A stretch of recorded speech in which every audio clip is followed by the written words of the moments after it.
Assalamualaikum warahmatullahi wabarakatuh.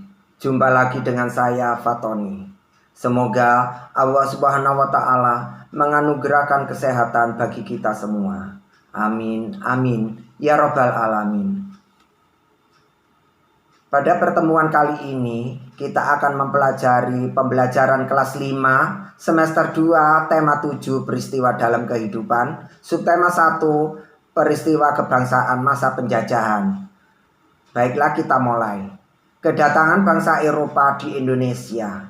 Latar belakang. Apakah latar belakang kedatangan bangsa Eropa di Indonesia?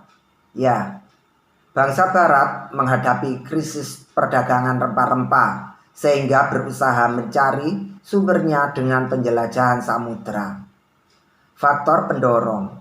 1. Ajaran Kopernikus bumi itu bulat. 2. Tertarik dengan kisah perjalanan Marco Polo dalam buku Imago Mundi, Keajaiban Dunia.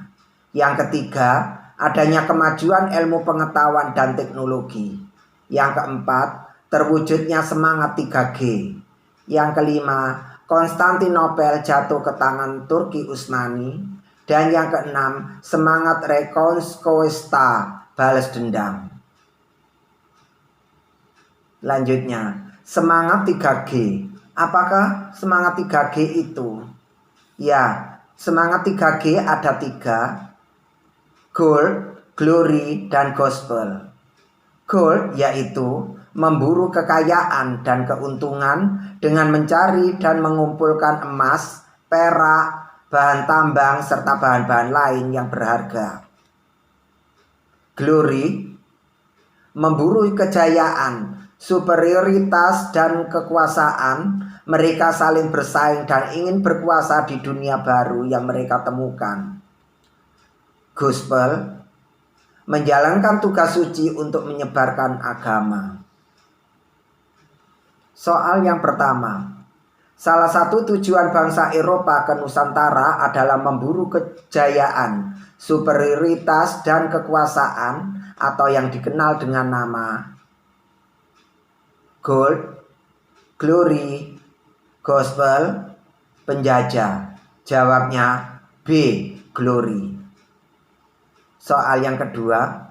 Orang Spanyol yang memprakarsai penjelajahan samudera pertama kali adalah Vasco da Gama, Christopher Columbus, Magellan, Thomas Stamford Raffles. Jawabnya B, Christopher Columbus.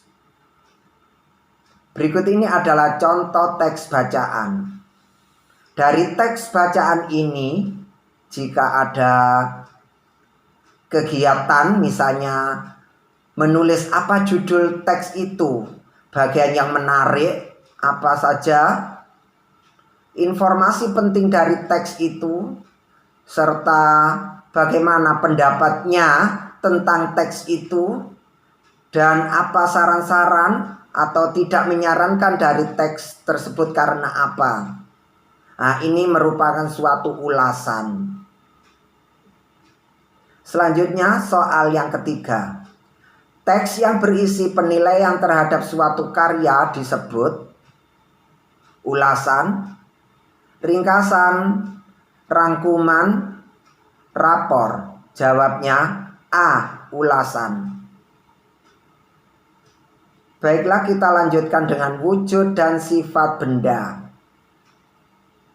Perhatikan gambar ini. Selanjutnya, gambar ini, gambar selanjutnya, dan gambar ini. Dari gambar-gambar tersebut, dapat kita ketahui bahwa wujud dari benda itu adalah benda padat. Pensil, ballpoint, tas, sepatu, meja, kursi, dan lemari merupakan wujud benda padat.